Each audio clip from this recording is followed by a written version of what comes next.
NFC yang rilis di tahun 2020 ya. Sekarang udah jalan 6 tahun sejak rilisnya.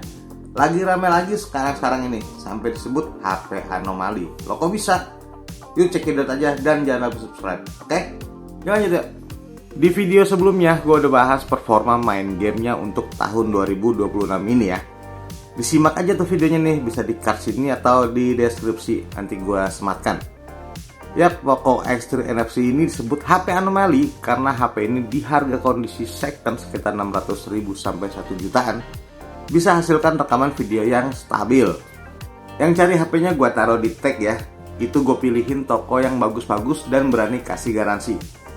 Yap, prosesornya pakai Snapdragon 732G dan G di sini artinya gaming. Jadi HP ini dikhususkan untuk gaming sebenarnya.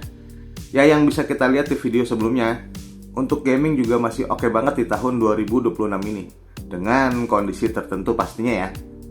Di video ini gue mau bahas kameranya nih teman-teman. Semoga bisa ya. Dan ini berdasarkan penilaian gue pribadi. Kalau ada yang salah, silahkan koreksi aja biar sama-sama belajar, oke? Kamera utama Poco X3 NFC ini pakai sensor Sony IMX682 resolusi 64 megapiksel. Nggak auto jepret langsung jadi 64 megapiksel lah hasil kameranya. Harus pilih sendiri untuk 64 megapikselnya. Bawahnya ada deep sensor 2 megapiksel, yang gede di tengah itu kamera ultrawide 13 megapiksel, dan ada kamera makro 2 megapiksel. Kalau di aplikasi DevCheck kelihatan tuh pakai sensor apa aja.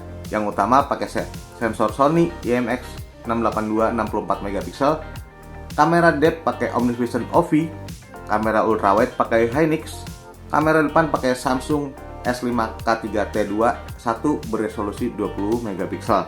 Hasil kameranya ini gue lihat di layar HP Poco X3 NFC yang setelan warnanya gue set standar aja ya. Di kameranya ada fitur AI yang bisa deteksi objek. Kayak pas mau shoot kucing ini, icon AI-nya mengenali kalau ini binatang. Tapi gue rasa kurang berguna ya, karena nggak ngaruh ke hasil foto. Ada fitur slow motion juga sampai 960 fps. 900 fps-nya cuma bisa di 720p ya teman-teman. Kalau mau pakai 1080p, fps-nya mentok di 120 fps. Untuk kamera makro 2 megapiksel bisa fokus di jarak kurang lebih 15 cm. Warna dan detail kurang vibrant karena megapikselnya yang kecil. Ada fitur object tracking kalau lagi bikin video. Ini sebenarnya fitur bagus ya, tapi gue aja nggak bisa makainya nih, karena gue pakai di sini gagal mulu dan suka ngejitter-jitter gitulah saat ngedrag objeknya. Jangan pakai ambil foto dan video kalau suhu HP udah naik di atas 40 derajat ya teman-teman ya. Itu bisa bikin agak ngejitter gitulah geraknya tuh pindah kameranya pas bidik objek. Untuk ambil foto point and shoot, gue saranin pakai yang auto aja nih. Kalau hidupkan 64 megapiksel, ketika setelah selesai shoot foto, harus diam dulu sekitar 3 detik ya untuk nyimpen fotonya. Nggak langsung bisa nyimpen kalau pakai 64 megapiksel. Hasil foto auto dan 64 megapiksel ini pakai kamera utama yang sensor Sony 682. Hasilnya Sony banget. Untuk warna natural banget mendekati objek aslinya ya. Detail dapet, HDR juga oke. Kayak nggak ada processing warna gitu setelah bidik foto. Bisa menangkap objek yang bergerak juga loh. Gua kudu edit dulu di galeri lalu set otomatis biar ada sedikit penambahan saturasi warnanya. Jadi warnanya lebih vibrant aja. Untuk hasil foto resolusi 64 megapiksel ya, karakter warnanya nggak beda jauh dengan yang auto. Cuma yang 64 megapiksel karena masih pakai sensor yang sama, menambah detail. Kalau ingin lihat detailnya harus 2 kali zoom di fotonya. Di mode auto untuk zoom bisa cuma 1 kali aja.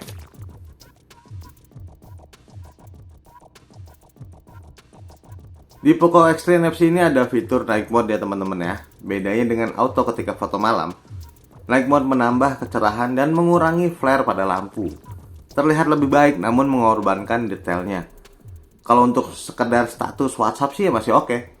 Untuk foto auto, flare lampu kelihatan banget. Dan area yang gelap ya tetap gelap kelihatannya gitu.